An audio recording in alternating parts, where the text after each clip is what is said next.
24 आणि 25 सप्टेंबरला माननीय अमित भाई यांचा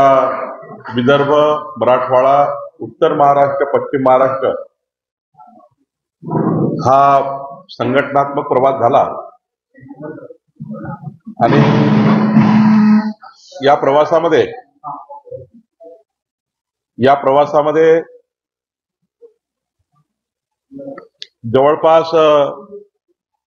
5000 प्रतिनिधींना अमित भाई यांच्याशी चर्चा केली. अमित भाईंनी चर्चा केली. आमचे 5000च्या वर प्रतिनिधी या चारही विभागामध्ये उपस्थित होते.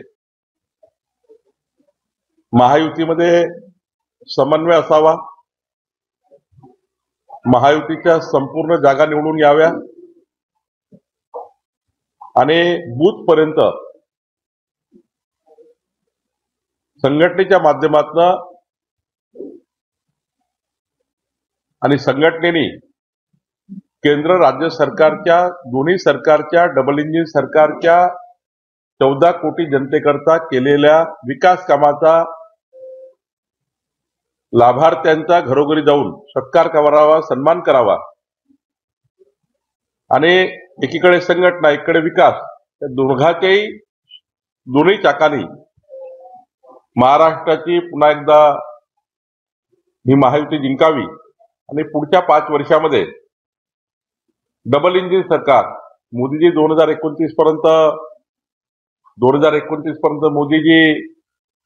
देशाचे पंतप्रधान आहे आणि महाराष्ट्रात सुद्धा महायुतीचं सरकार आलं तर डबल इंजिन सरकारचा 14 कोटी जनतेच्या विकासाकरता आणि महाराष्ट्राच्या विकासाकरता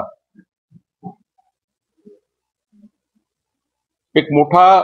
उद्दिष्ट ठेवून माननीय अमित भाईंनी काल आमच्या मुख्य पदाधिकाऱ्यांना, जे अत्यंत महत्वाचे प्रमुख पदाधिकारी आहेत, त्यांना मार्गदर्शन केलं. जो आम्हाला काही काल ऊर्जा मिळाली 2 दिवसामध्ये, जे एक अमित भाईच्या प्रवासामुळे संघटनेमध्ये ताकद आली, ही ऊर्जा अमित भाईंनी दिलेला मूलमंत्र संघटना आणि सरकारच्या विकास कामाच्या माध्यमातून संघटन शक्ती मजबूत करण्याचा मूलमंत्र हा जो माननीय अमित भाईंनी दिला आहे, मला विश्वास आहे की आम्ही सर्व संघटनेचे पदाधिकारी कार्यकर्ते पुन्हा महाराष्ट्राच्या 14 कोटी जनतेपर्यंत जाऊ आणि महायुती जिंकण्याकरता प्रयत्न करू.